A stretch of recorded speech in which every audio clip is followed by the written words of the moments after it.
Hi everyone, welcome to my channel Pure Biology, and today I come with another video that is related to the immunology, and we are discussing about the different types of cells that are related with the immune system. So I have already discussed different types of cells, that is the lymphocyte cells and antigen presenting cells and other cells. So these are already described in my previous videos, so you just check out that one. And this is another cell that is called the macrophage, and today we will learn about this macrophage.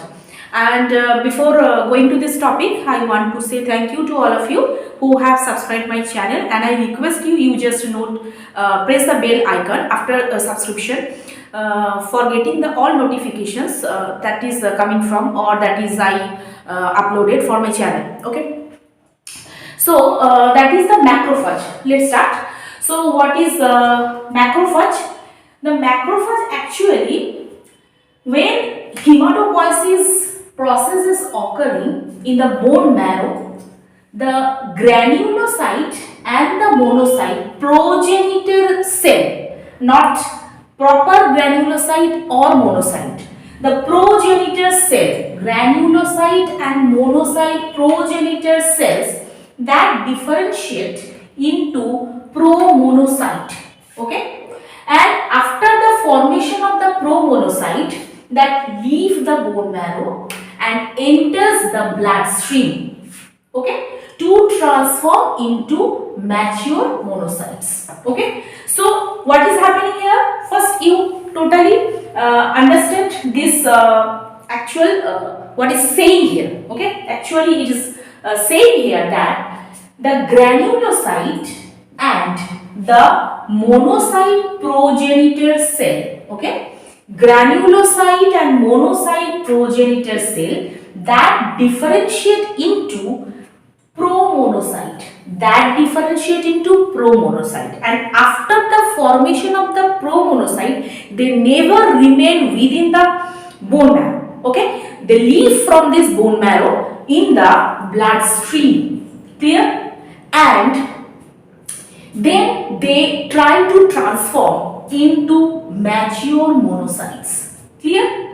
And you all know monocyte, lymphocytes, these are the part of the WBC or white blood cells. Okay, so here we obviously know that the WBC has a proper role in immune system. Okay, so there is the monocytes, and these monocytes circulate in the blood for about 8 hours. Okay, 8 hours during the changing or during the changes that arise within the monocyte cell. What changes is seen here? That is, the cell increase in size, clear, and the cellular organelle that increase in number and complexity, and cell acquire the phagocytic activity.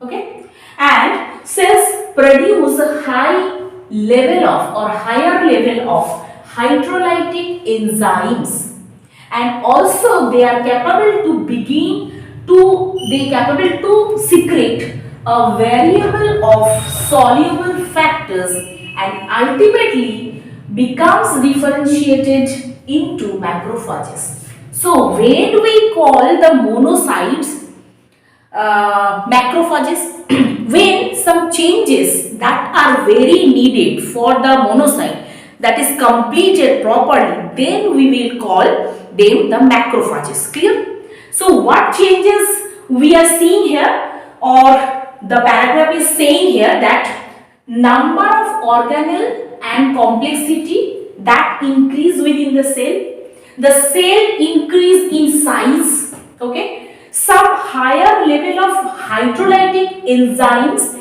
they are capable to produce, and obviously they begin to secrete a variety of factors.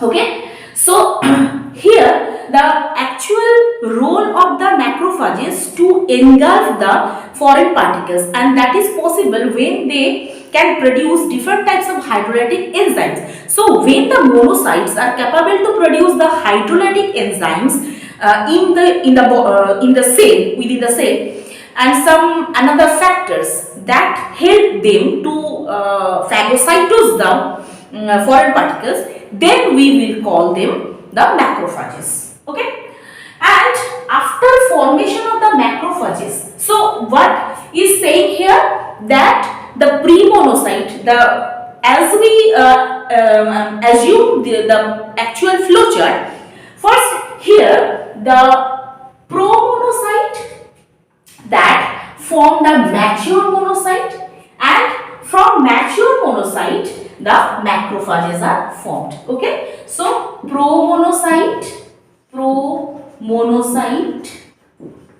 okay, then monocyte, obviously mature monocyte, clear, mature, and from the mature monocyte the macrophages are formed. Okay, this is the flowchart, and some of the macrophages, they remain within some tissues, okay, within some tissues, and some of the macrophages, they move within the blood. Okay, so you just divide them: residence and moving. Okay, some of the macrophages, they remain in some tissues of organs, and some they are moving within the bloodstream. Okay, so some which are that are found in some tissues of organ. These are, first one, Kupffer cell, second one mesoglial cell, and the third one osteoblast cell. The Kupffer cell, these are found in liver, and mesoglial cell found in kidney, and osteoblast cell that are found in the bone tissue. So actual structure, or not structure, this is the formation, how the macrophages are formed, it is discussed here. Clear? Now we will learn about its function and mechanism. Okay. So what is the function of the macrophage? Macrophage function is actually phagocytosis.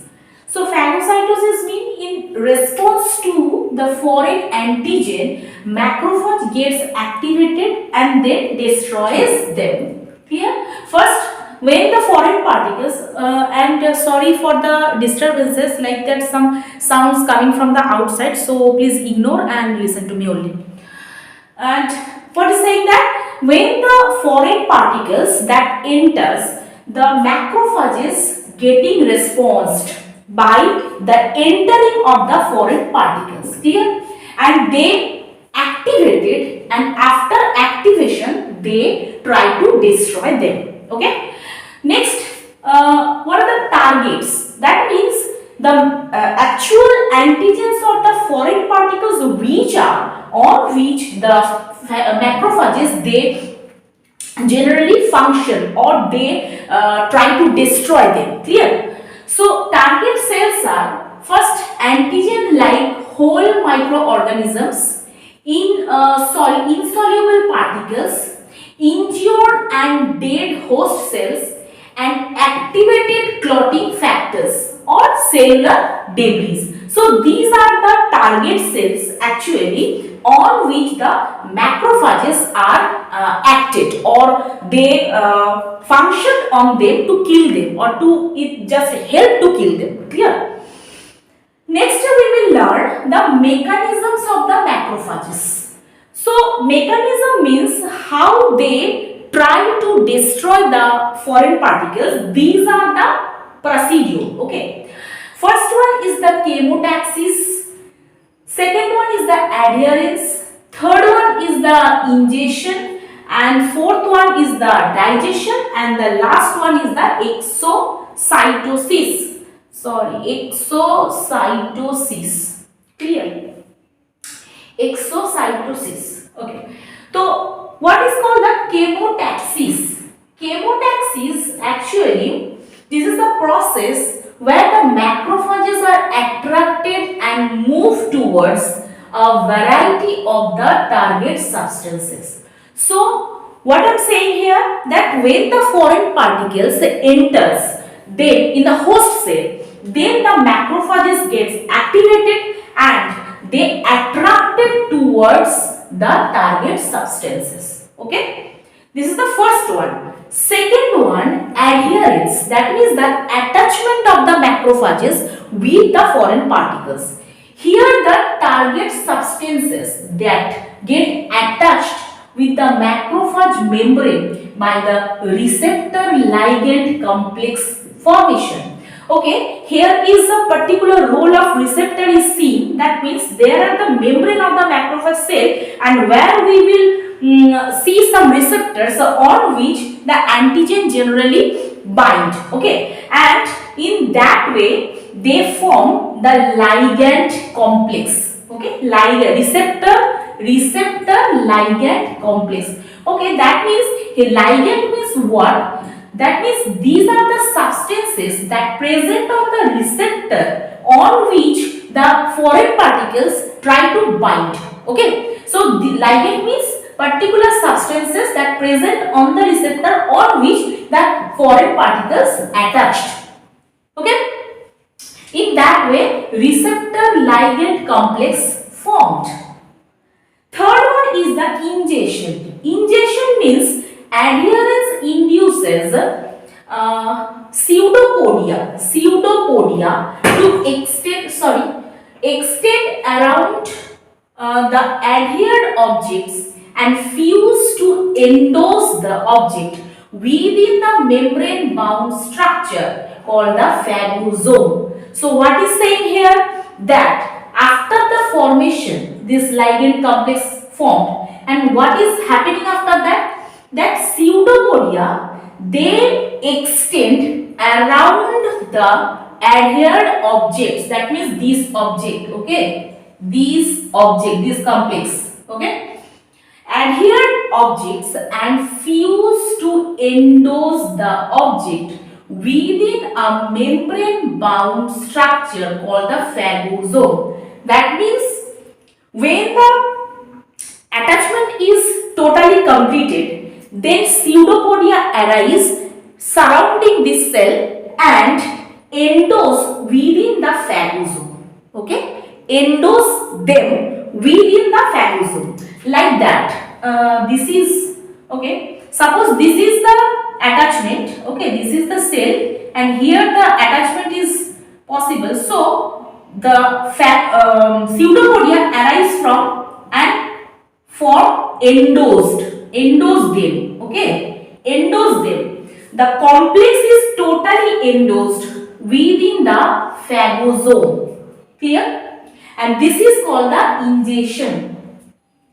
And phagosome that move to the cell interior, and after formation of the phagosome that enters within the cell.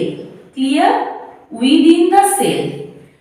And the lysosomes that present within the cell, there are some hydrolytic enzymes that help to phagocytose, or they actually help to engulf them. And here these are called the phagolysosome.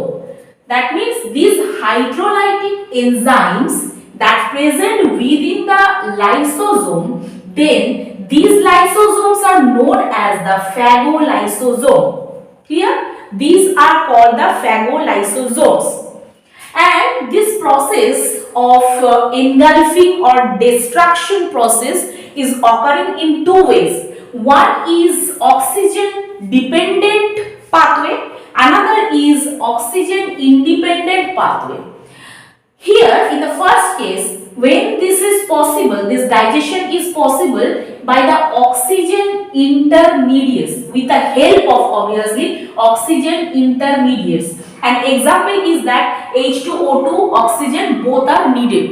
And the second one is by hydrosomal enzymes. Here oxygen is not needed. Clear? So what are the mechanisms? First one is the chemotaxis. That means the macrophage are attracted towards the target substance. Second one is the adherence. That means the target substances that attached with the macrophage membrane. Third one is the ingestion. Ingestion means the adherence induces the pseudopodia to endorse the object within the phagosome. Clear?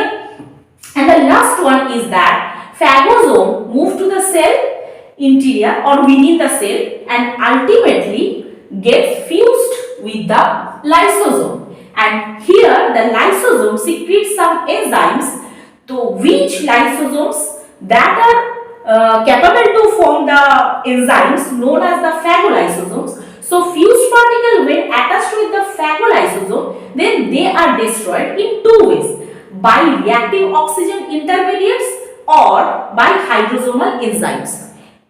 When the hydrosomal enzymes are fully capable for the digestion, there is oxygen is not needed. But when the reactive or reaction is possible by the oxygen intermediates, obviously oxygen is needed here.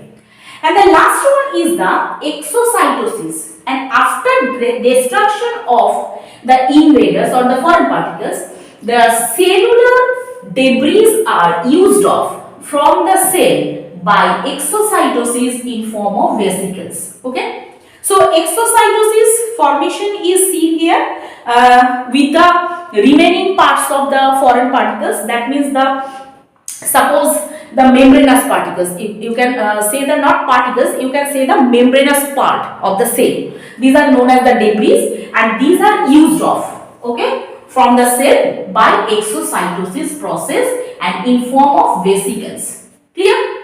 So these are the total mechanisms that is seen in the macrophages or macrophages activity, the activity of the macrophages. How the destruction of the foreign particles is done by the macrophages. These are the actual process, and this is the process name is the phagocytosis, and here this is done or this is seen here the how phagocytosis is possible by the macrophages. So this is the macrophage cell I totally described here, and in my next video I will describe another cell or its function, okay, according to the immune system. So thank you.